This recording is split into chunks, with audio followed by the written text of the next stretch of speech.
భూలోకంలో ఉన్నటువంటి ఈ భూమి మీద ఉన్నటువంటి ప్రతి మానవుడు ఒకరోజు చనిపోతాడు. మరణం అనేటటువంటిది ఖచ్చితంగా వస్తుంది. కాబట్టి మరణించినటువంటి తర్వాత మరి నువ్వు ఎక్కడికి వెళ్తావు? మాకు ఒక నిరీక్షణ ఉంది. అందుకొరంటే రోమా గ్రంథంలో 8:1 వచనంలో క్రీస్తు యేసునందువానికి ఏ శిక్ష విధి లేదు, కాబట్టి నువ్వు కూడా శిక్షకు కారకుడు కాకుండా నిమిత్తము మీ మధ్యలకు యేసుక్రీస్తు ప్రభుల వారిని పరిచయం చేయడానికి వస్తున్నాం. కాబట్టి నువ్వు చనిపోతే ఎక్కడికి వెళ్తావు? మాకు ఒక నిరీక్షణ ఉంది. ఆ నిరీక్షణ నీకు కావాలి అంటే ఆ యేసు ప్రభు ద్వారానే నీకు మార్గం, యేసు ప్రభు ద్వారానే నీకు మోక్షం. ఆ మోక్షానికి వెళ్ళాలంటే యేసు ప్రభు నా పాపలకు చనిపోయిన నీ హృదయమందు విశ్వసిస్తే నువ్వు నిత్య జీవానికి వారసురాలు అవుతావు. కాబట్టి నీ హృదయమందు స్వీకరించు.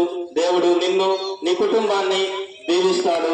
దేవుడు ఈ వాక్యాన్ని దీవించును గాక.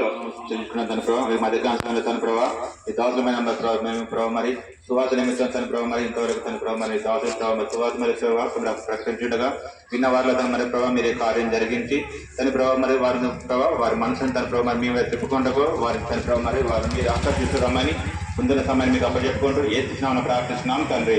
ఆమేన్.